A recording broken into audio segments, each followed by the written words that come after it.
Hello and welcome to Algebra. Today we're going to continue our lesson on exponential functions. Today we're going to look at a system of equations to solve an exponential function situation. So this is something that we would use with a calculator. We would probably not want to do this by hand. It's possible, but you're going to get a very rough estimate if you do this by hand. You'd also need some pretty good graph paper and a little bit of time on your hands to run through some of these possibilities. So what we're going to do is we're going to start off, we're going to assume that we have a calculator that we can use. I'm going to be giving some reference to commands that are used on the TI-84 Plus, but I also have something that I'll use here on the Apple. So what is a solution or solutions to each equation? Basically what you can see is we have this part, which is exponential, and we also have another part that is a linear part. So we have the two sections of this. What I'm going to do is I'm going to split this up into a family of functions, into a system of functions. Shouldn't say family, it's a system. So I'm going to say y equals 4 to the x and y equals 3/2 x plus 5. We split it up. And so now I'm going to graph these two and look for looking for the x. I'm not really interested in the y because the original had no y, but it does have an x. So I'm looking for where x, the x part of the solution or the solutions. So let's transition, look at Grapher. If you've got a MacBook, this is a free app that's in your utilities. So I've gone ahead and put in y equals 4x and y equals 3/2 x plus 5. What I'm going to do is I'm going to go through. You do have to make sure that you have zoomed in correctly. Notice that if I zoom in to this degree, you can't really see what's going on. You can't see much of the graph. If you're on a TI-84 Plus, then you would want to go to Win.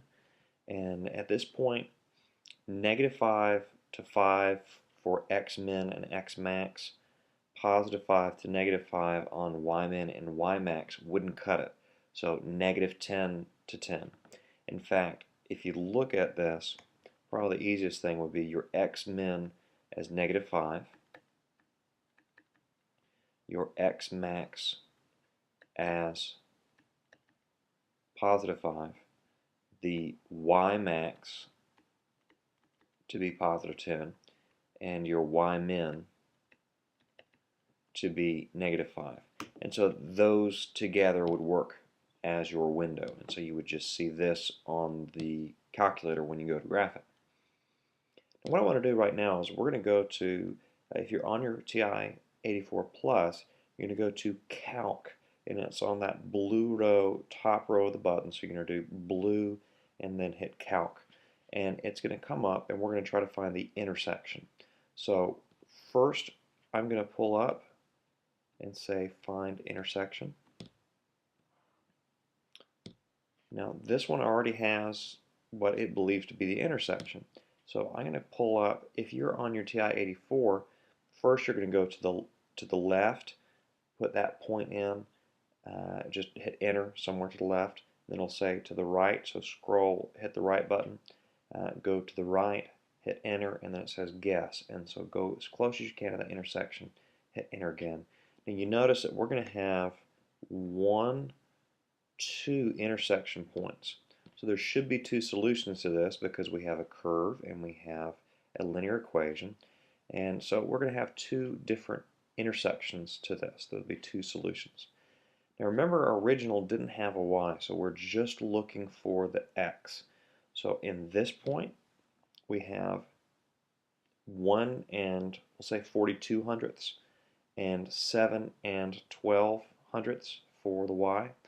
Now remember, I'm not interested in the y, I'm just looking for the x. So x would be 1 and 42 hundredths.